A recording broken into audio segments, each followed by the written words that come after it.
Jonathan Strange and Mr. Norrell by Susanna Clarke, book review. So I got this book from a friend. I was over visiting some friends' apartments, and being a bookworm, I was looking through their book collection and just making comments on stuff. And I'd never heard of this book before, but it looked interesting. It was it ticks a couple different boxes for me. One, I'm a history geek, and this is historical fiction of sorts. I guess it's really alternate history is what maybe you classify it as. But it takes place during the Napoleonic era, weaves in some real historical characters. And it's also a fantasy book. Now this is where the alternate history comes in. It takes place in an alternate history in which there were magicians in Europe during the Napoleonic Wars. And so I asked my friend, I said, hey, is this book any good? And she said, oh, you know what? I never finished it. And she said, I don't think I'm going to. It just moves way too slowly and life's too short. But she said, if you want it, you can have it. So I took it, and I managed to work my way through it. It was not a real page turner, but it was, well, readable enough. It's 1,006 pages, so it's a big book. Took me a few months, but I managed it. Now, the basic premise of the book is pretty interesting. It's an alternative history book, which takes place during the Napoleonic Wars, but it uses elements of magic and fantasy. And if you're a history geek like myself, there's real historical figures who are interwoven into the plot. People like the Duke of Wellington, Lord Byron, King George, many others. Now, the back cover of the book, which initially is what caught my description, talked about a dangerous battle between rival magicians, Jonathan Strange and Mr. Norrell, which overwhelms both Britain and France. That is not at all what happens in this book. That's the publishers trying to make it actually sound a lot more interesting than it is. What they should say is this is a story about a strange relationship between two gentlemen British magicians that never actually reaches the point of an actual battle.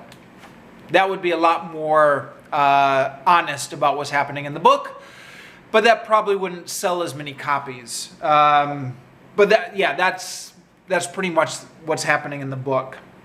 Now, the book is highly praised by critics, and won some awards, maybe, I don't know. But as my friend pointed out, it does move agonizingly slow. And in fact, if you go to Amazon and look at the different reviewers for this, a lot of negative reviews for this. A lot of people who either gave up on it or thought it moved way too slow. Even the positive reviews are written with a somewhat defensive tone, as in they're saying, I really enjoyed this book, but it's not for everybody. Excuse me, I've got a bit of a scratchy throat here. I'm going to try and soldier on anyways. Now, according to Wikipedia, the book is intentionally written to reflect the style of 19th century British authors, particularly Charles Dickens and Jane Austen. I have, sorry to say, never read any Jane Austen, but I have read some Charles Dickens, and I did see the comparison there. Dickens, there was this rumor that Dickens was paid by the word, which I don't believe is actually correct. I think he was paid by the installment. But he did have this habit of just doing really long descriptions of stuff and putting a lot of filler into his chapters. And that seems to be what's going on here, although it's not. In this case, I think she's trying to ape the style, so I don't know if you can criticize her for it. It's 1,006 pages, but I reckon only about 300 of those pages are actual plot points. The other 700 pages are the backstories of minor characters, long descriptions, and background information about the fictional history of English magic. So you get this whole backstory to the whole history of English magic, which could be lost quite easily without impacting the plot at all. But to be fair, I think it is designed to create an atmosphere, so you can immerse yourself in it. And it worked. While I was reading it, I did find myself immersed in this world. And there were also a lot of characters and minor characters. And this kept me reading. This is what stopped me from giving up on it, is I really wanted to see what would happen to all these characters.